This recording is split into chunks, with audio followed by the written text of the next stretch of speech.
Então, vamos lá.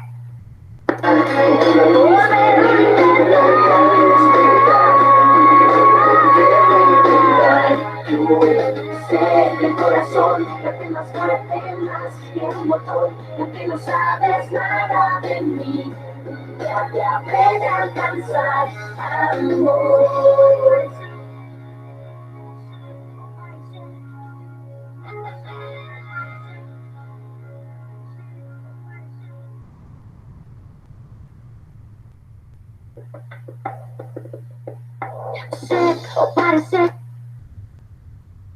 Sim, exatamente, RBD.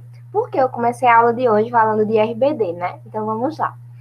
A gente vai falar hoje sobre a independência das Américas espanhola e portuguesa. E primeiro, nada melhor relacionado à independência do que RBD, né? Esse ícone da novela mexicana. E por que RBD 2? Porque a gente vai falar de Américas Espanhola, independência das Américas Espanholas. E aí, RBD, né? É uma novela mexicana e o México foi colonizado pela Espanha. Então já começa por aí também. Eu quis trazer isso para que vocês entendam primeiro que, assim, história não precisa ser chato, tá? Eu sei que esse assunto, quando você olha assim, independência das Américas espanhola e portuguesa, parece ser horrível. Mas assim, não é, porque quando você entende o processo, fica muito fácil ligar as coisas. E eu trouxe justamente a ficha, e não um slide hoje, porque eu queria que vocês vissem que o que tem na ficha, que é um resumo, dá muito bem para você desenrolar o assunto, certo? Então, vamos lá. Por que Américas espanhola e portuguesa? Qual foi a única América colonizada por Portugal? O único lugar da América colonizada por Portugal foi o Brasil. E a gente já viu a independência do Brasil, né? Vocês não viram comigo, mas o professor deu a aula, fez a ficha, enfim. E aí, aqui nessa aula de hoje, a gente não vai repetir o que aconteceu, falando sobre o que aconteceu para que o Brasil se tornasse independente. A gente vai falar sobre a independência da América Espanhola e fazer uma relação com o processo de independência do Brasil, mas é só uma relação mesmo, tá? Então, vocês vão relembrar algumas coisinhas. Primeiro, quando aconteceu, né? Esse processo de independência da América Espanhola aconteceu no século XIX. E as circunstâncias ligadas a isso são circunstâncias ligadas a vários eventos dessa época, como, por exemplo, as revoluções que aconteceram, certo? E aí, uma dessas circunstâncias, que está aqui na ficha, é a crise do antigo regime, que era o regime absolutista no século XVIII. Por que teve essa crise? A gente já sabe, né? Começou a não caber mais um regime absolutista na sociedade. As pessoas precisavam de um outro regime, de um outro sistema, para que a sociedade continuasse funcionando. Isso tanto na economia quanto culturalmente, enfim. Todos aqueles processos que vocês viram também em crise do absolutismo. E aí tivemos a ascensão dos ideais iluministas e liberais. A aula de iluminismo, que até fui eu que fiz a ficha está bem completinha, lá tem os pensadores, tem todo o contexto do iluminismo, então se vocês precisarem voltar depois para entender um pouco melhor essa aula, também eu indico, certo? Mas assim, é muito tranquilo. A ascensão dos ideais iluministas. Para que pregavam esses ideais iluministas? A razão em detrimento da emoção, né? E várias coisinhas assim relacionadas à superação de tudo aquilo que era próprio do absolutismo. Então, o poder irrestrito dos reis, né? Tudo aquilo o iluminismo queria derrubar.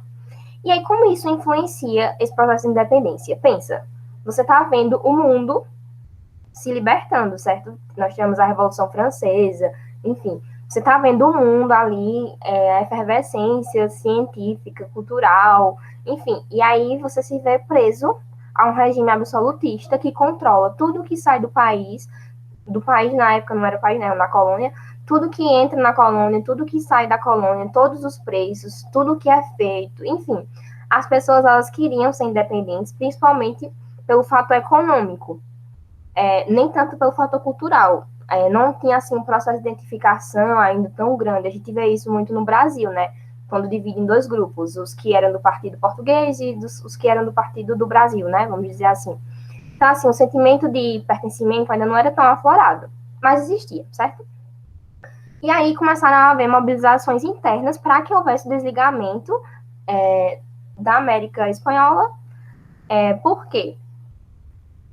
Esses fatores econômicos ajudaram, mas uma coisa ajudou muito mais, que foi Napoleão Bonaparte, vocês sabem, né, conquistou o mundo, mas enfim, ele conquistou uma boa parte da Europa, e aí ele disse assim, então, quem agora vai querer continuar comercializando com a Inglaterra? Porque França e Inglaterra tinham uma rincha. Quem é que vai querer? Certo, os países que quiserem fazer isso, eu vou declarar um bloqueio continental. Então, esse bloqueio continental consiste em quem continuar comercializando com a Inglaterra, eu vou simplesmente invadir. E aí ele ameaçou mesmo. E aí ele invadiu a Espanha, certo? Tomou o poder, na época derrubou o rei, que era Fernando VII, salvo engano. E aí, agora, o que era América Espanhola, era meio que América Francesa, né? Ninguém sabia bem. Então, as pessoas encontraram ali uma brecha para que esse processo de independência acontecesse, né? Porque o país estava fragilizado, não era mais a Espanha, era a França. E aí, certo, tudo bem, Napoleão foi derrotado. Após a derrota de Napoleão Bonaparte, houve a formação da Santa Aliança. O que era essa Santa Aliança? Pretendia restabelecer o antigo regime na Europa. Pensa bem, de repente, você está aqui já no processo de independência, com o processo de independência em andamento, e aí o pessoal faz um congresso, né, para dizer que não, vai voltar tudo a ser absolutista de novo. As pessoas iriam aceitar? Não, não iam. E foi aí que as elites espanholas passaram a divergir entre chapetones, que eram conservadores, mais ou menos como o Partido Português aqui do Brasil, e os crioulos, que eram os que buscavam a emancipação. E quem eram esses grupos? Quais eram as principais características, além dessas, de serem conservadores e uns buscarem emancipação? Os chapetones eram aqueles que eram espanhóis. Eles vieram, né, no caso, estou me ensinando europeia hoje. Eles vieram para a América justamente para colonizar. Então, assim, é a mesma coisa do Partido Português. Geralmente, o Partido Português, a maior parte do Partido Português, era formado por pessoas que vieram de Portugal para colonizar o Brasil. Então, eles queriam se desligar de Portugal ou queriam se desligar da Espanha? Não, eles não queriam. E os crioulos, quem eram? Eram pessoas, como eu falei mais em cima, são elites, tá? Os dois grupos são elites. Não é assim, os pobres contra os ricos, não. Aqui não tem luta de classes por enquanto. Os crioulos, eles eram o pessoal que nasceu aqui, sabe? Nasceu aqui na América. Então, eles eram filhos de espanhóis, dos espanhóis que vieram colonizar, mas tinham nascido na América. Então, eles tinham um sentimento nacionalista também um pouco mais aflorado. E aí, a gente pode dizer, assim como alguns historiadores dizem, que foi uma luta de gerações também, porque era como se os chapetones fossem os pais e os crioulos fossem os filhos rebeldes. Exatamente. RBD aqui de novo. E aí eu vou descer um pouquinho. A gente vai entender agora os principais acontecimentos, tá? É bem resumido esse assunto. O processo de independência, ele foi conduzido pela elite, né? Os crioulos. Agora, tem um detalhe. Não foi porque eles eram bonzinhos, não, né? Eles não acordaram assim, disseram, estou com vontade de libertar, né, essa América do poder espanhol. Não era assim, gente. O que aconteceu? Em 1804, teve o processo de independência do Haiti. Se vocês retornarem aí, né, na lembrança, o que aconteceu? Foi um levante dos escravos. Então, lá o processo de independência aconteceu de forma concomitante ao processo de abolição da escravidão.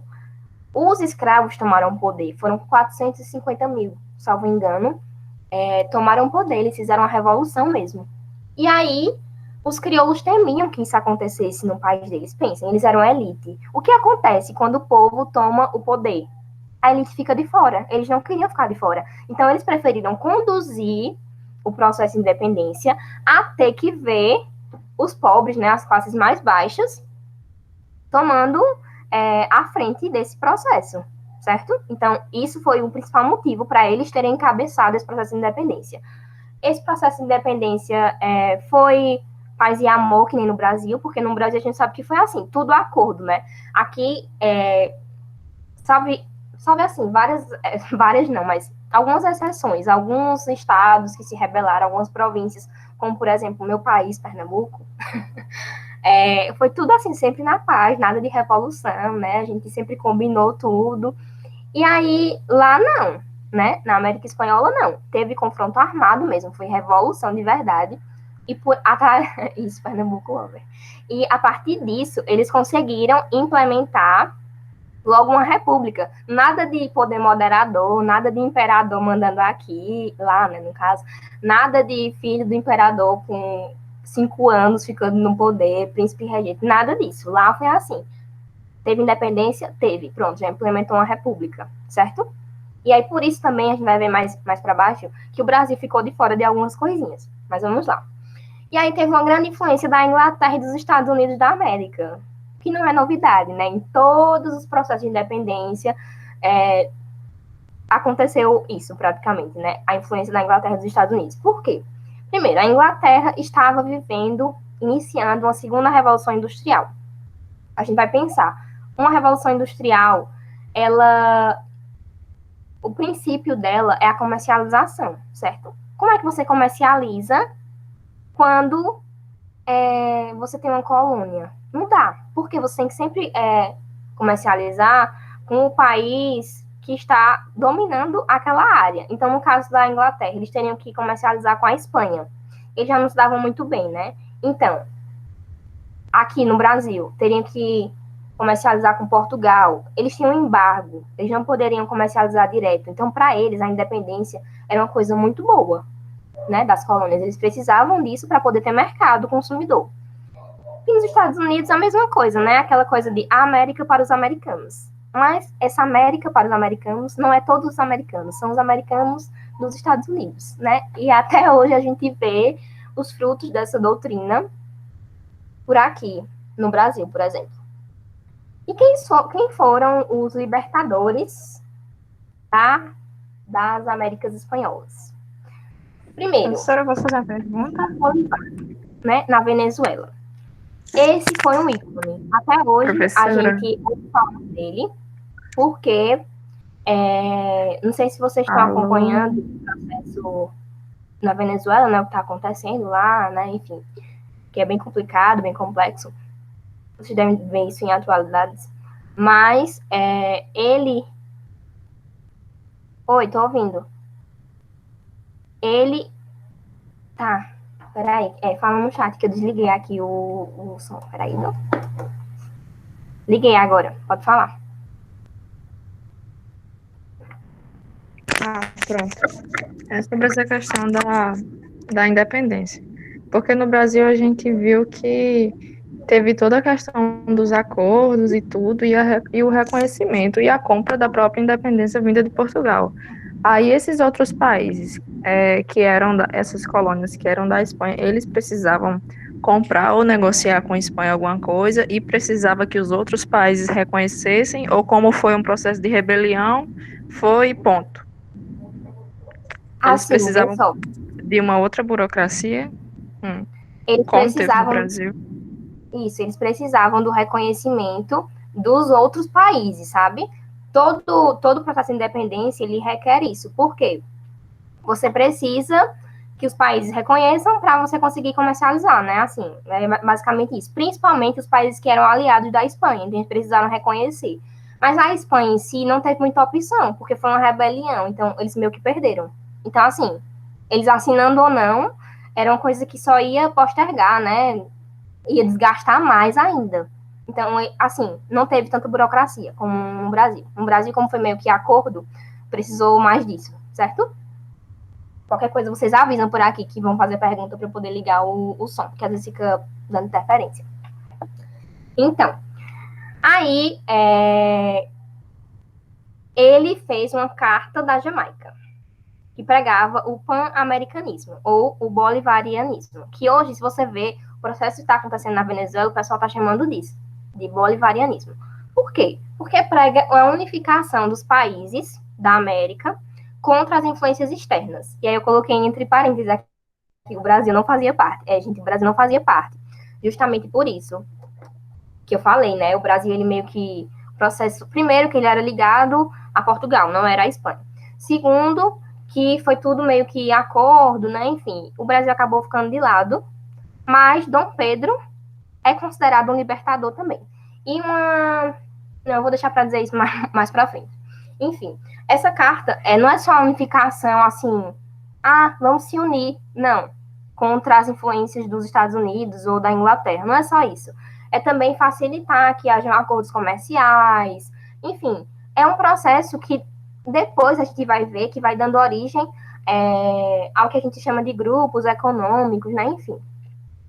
E aí teve um processo que foi um empecilho para que Simão Bolívar conseguisse implementar esse pan-americanismo, que foi o caudilismo.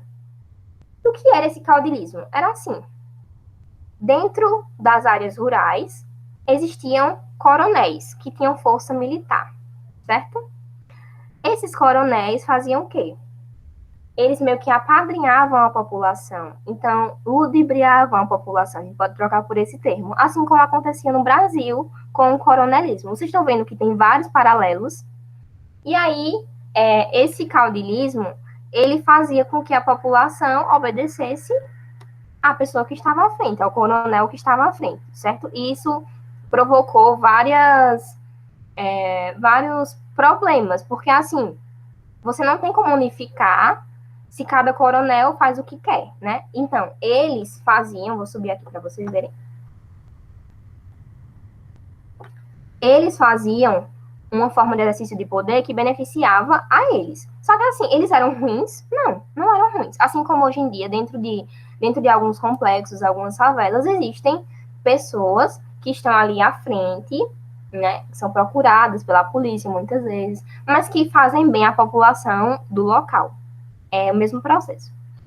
Só que lá eles tinham assim, muito dinheiro e eles eram muitas vezes reconhecidos pelas autoridades locais, né? Como aqui no Brasil acontecia com a política dos governadores, enfim, há vários níveis. Na Bolívia e na Colômbia a gente teve Antônio Sucre, certo? E na Argentina a gente teve San Martín. Mas o principal mesmo foi Simão Bolívar. E aí, Libertadores. A gente teve Dom Pedro no Brasil, certo? Mas que não vem ao caso porque o Brasil hoje ele está meio apático em relação ao processo de independência. Esse processo de independência, esse tipo. Porque a gente tem uma Copa hoje chamada Copa Libertadores da América, em homenagem a esses carinhas, inclusive Dom Pedro, tá? Eles incluíram Dom Pedro na hora de homenagear. E é justamente por isso, em homenagem a eles. Então, a Copa Libertadores da América é uma afronta à Espanha, Portugal, enfim. E a gente vai agora responder 3 questões, certo? Eu separei 3 questões que foram as que eu coloquei abertas para a gente poder responder aqui. Eu queria que vocês respondessem. Não fiquem com vergonha. Podem responder pelo chat ou responder abrindo o microfone, não tem problema. Primeira questão. Durante o processo de independência da América Espanhola, 2 grupos se destacaram como principais protagonistas e adversários durante os confrontos. Cite esses 2 protagonistas e suas principais características. Eu vou marcar aqui 3 minutos para vocês responderem, certo? Vocês podem colocar aqui. Por favor, gente, não me deixem no vácuo.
Alguém vai responder, gente.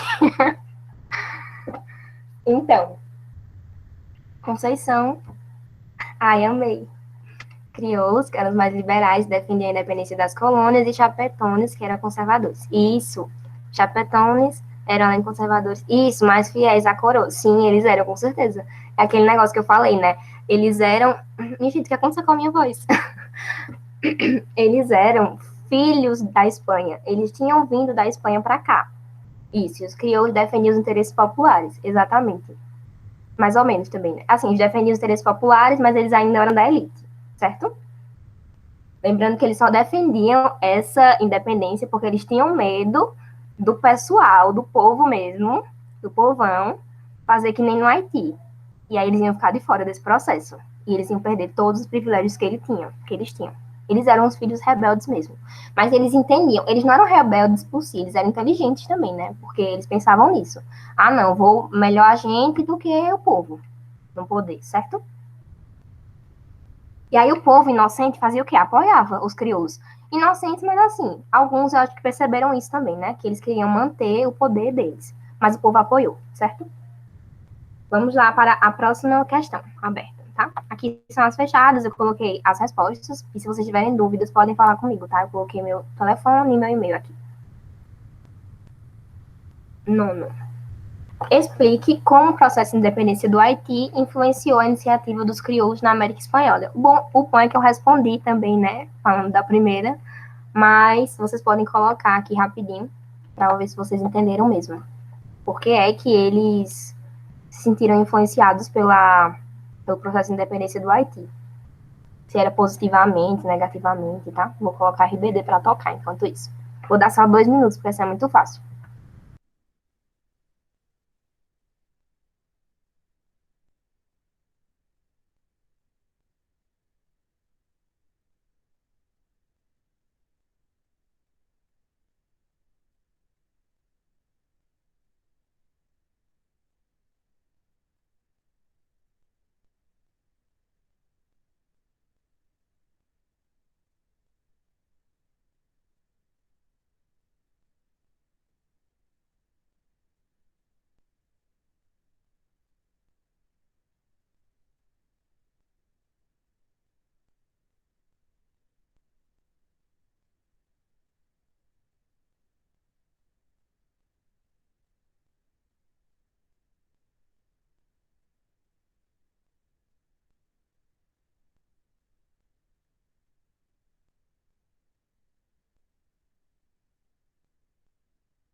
E aí, gente? Como foi que esse processo influenciou? Pode abrir o microfone. O microfone. Ah, já vi aqui. Os crioulos queriam permanecer num cargo de poder e, para isso, teriam que apoiar os interesses populares, já que no Haiti os revoltosos lideraram pós-processo de independência. Arrasou, arrasou muito. Sério. Muito bom. Isso mesmo, Conceição. E agora a décima. A décima eu vou responder junto com vocês, tá? Cite características que tornam o caudilismo e o coronelismo semelhantes. Então, aquele processo que a gente falou, né? O caudilismo e o coronelismo, ambos tinham um poder meio que militar. Eles influenciavam a população, né? Em ambos os processos. Em ambos os processos também acontecia o apadrinhamento das pessoas, da população daquele local. E em ambos os processos havia uma manipulação das pessoas ali da região em favor dos interesses próprios, tanto dos caudilhos quanto dos coronéis, certo? Do Brasil, no caso. E é isso, gente. A aula vai acabar já. Se vocês têm alguma dúvida, a gente tem 10 minutos para tirar dúvidas, certo? Se vocês tiverem alguma dúvida, pode abrir o microfone, falar aqui. Espero que tenham gostado. Esse assunto é um assunto que eu gosto, porque ele é muito curtinho e muito legal de entender. Porque a gente vê o Brasil, né?